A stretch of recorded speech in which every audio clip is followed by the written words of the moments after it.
Hi, Maciej Gos here. Today I would like to talk about app service quota, monitoring and alerting.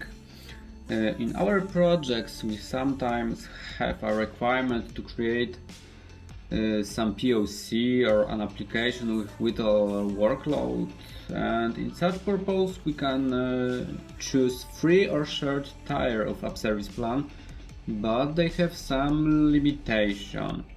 And in this video tutorial I would like to showcase how to monitor shared resources on mentioned tiers and how to react when we hit the limits. App service plan have free some pricing tiers, the free and shared.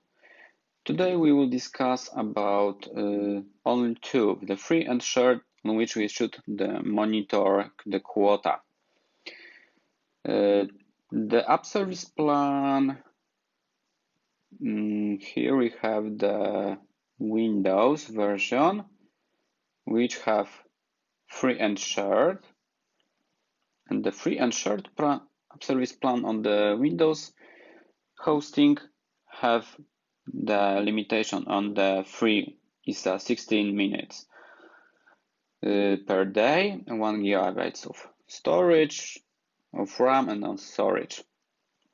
On the D1 we have the 230 CPU minutes per day and the rest as is.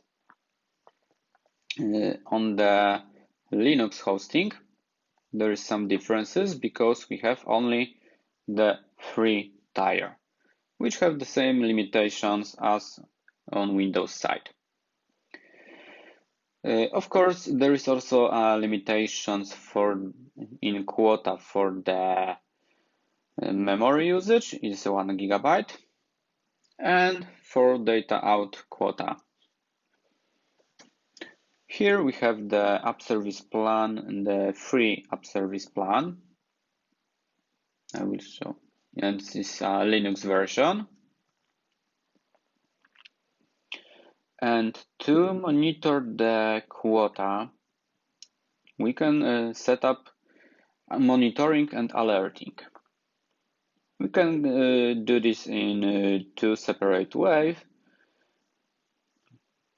We can go here, and we have here we can look the current consumption, but we can also go to the metrics, and we can set up some metrics to monitor. We select the metrics in standard. For example, we take the CPU time, example average. We can also add the data out because we have also the limitation. And we can click the create new alert rule. Here we can set up the value for the CPU time. We can check in last 6 hours or last 3 days the consumption. We need to set the greater than average in the seconds. So we type for example, 120 seconds. It's at 10 minutes. And we select the 1 minute, the frequency, and click done. For the data out, we can omit this alert condition. In the actions, we can select the action group. I have already created the action group which contains the email. Okay, and we type the alert rule, CPU time consumption alert, and the severity, and we need to check if we have tapped the enable alert rule. So we can create the create alert rule.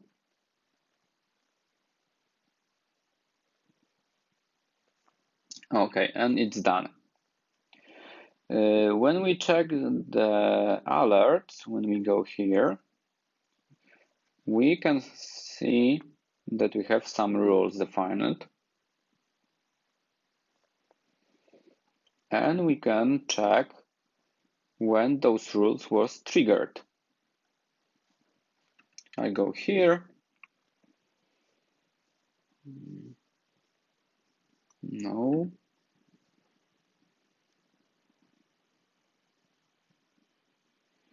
Okay, those are set up.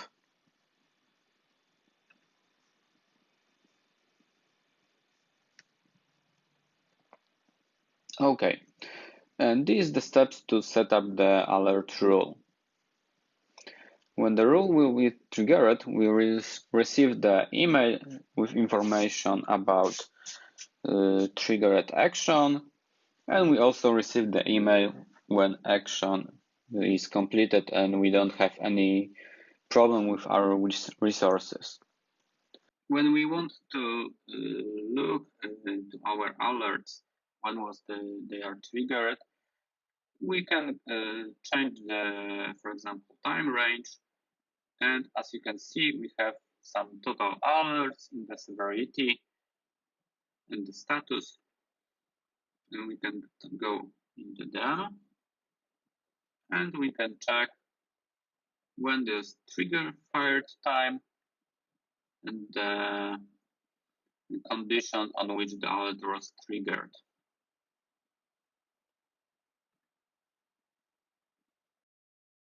I hope that this guidance help some of you, and let's see in the next lesson. Bye.